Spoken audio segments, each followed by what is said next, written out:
Well, tonight, a husband, his brother, and detectives walk into an apartment in the dead of night to catch lovers in the act. It is among the things that Jim Graham discovered when he started looking into his life. Well, in part 4 of our investigative series, Seeking a Confession, life on the lam ends in New York for Graham and for his mom. A quick recap of the story here. Graham began his search after being told that his biological father might be a Catholic priest assigned to Buffalo, Father Thomas Sullivan. With almost no assistance, Graham has accumulated over the years a treasure trove of documents that points to him being an out-of-wedlock child, the product of a relationship between his mother and Father Sullivan. At one point, the mother, Helen Graham, took Jim and ran away to New York City. Well, investigative reporter Steve Brown picks up the story from there in this Two on Your Side original investigation. It was warm that New York City summer night, 2 a.m., July 29, 1947. Location, 332 West 45th Street, 3rd floor, apartment 5. A group of men walked in and found Helen Graham in bed with a man who was not her husband. We know that because of this. It's a transcript for a one-day divorce trial. John Graham versus Helen Graham. Helen was a no-show in court that day. No attorney present for her either. The grounds for the divorce, adultery.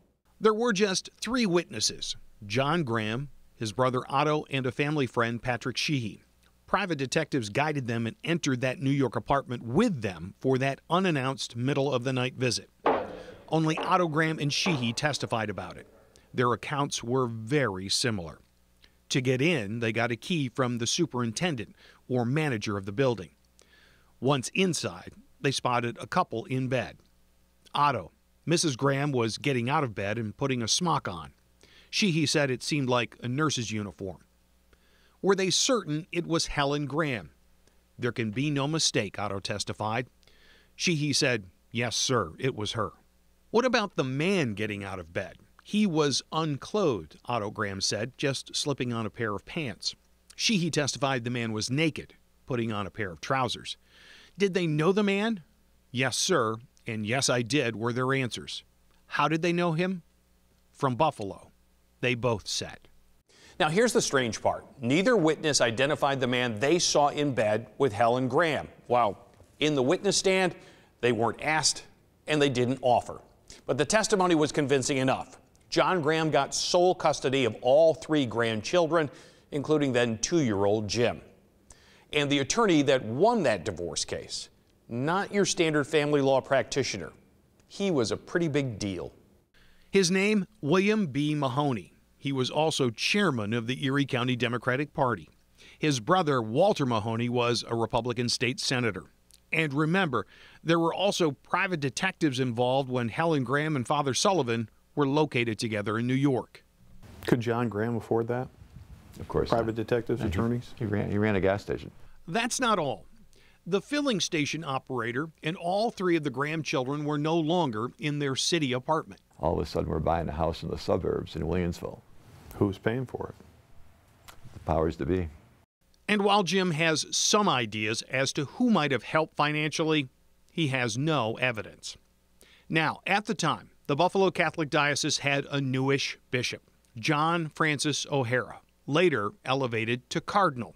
O'Hara's installation as Buffalo's bishop in 1945 was front-page news. The rest of the space dedicated to the other big story of the day, VE Day, the Allied forces' victory in Europe during World War II. Did the then bishop know about the Graham family secret? Do you have any inkling, instinct, documentation, anything that the bishop was involved in all of this? I don't. Religious orders and bishops didn't always have a good working relationship. They only serve at the pleasure of the bishop. And you know, the bishop can tell the religious order, you know, I'm sorry you own the church, put it up for sale, I'm done with you. He's within his rights to do that kind of thing. Again, the Oblate Mission still functions in Buffalo to this day. And Father Sullivan, what happened to him? He returned to the order and was banished to an Oblate encampment near Lake Champlain in Essex, New York. At one time, there was this shrine to Mary there. it and the encampment were dismantled years ago. Father Sullivan never saw Jim Graham again. It was a scheme, or it was orchestrated by the powers to be, that I live with the Grahams, even though I'm not a Graham, to hide the fact that Father Sullivan was my father. Jim Graham is not done pressuring the Catholic Church for recognition. That continues to this day. We'll get to that on Friday. Tomorrow we show you how Graham's story got our attention and how there may be thousands, maybe tens of thousands of children of Catholic clergy worldwide. Now, if you're just joining us on this story and would like to catch up with all of the segments, please go to our website. Parts 1 through 4 of Seeking a Confession are there now. The link is at the top of our webpage, WGRZ.com. Scott and Mary Ellis, back to you. It's quite a story, Steve, and quite a conspiracy when you lay out all the evidence that does exist in court records. It's all circumstantial, but it does make a very compelling case for what it is that Jim Graham's been talking about. A fascinating story, too. And Steve, thank you very much for bringing it to us. Appreciate it.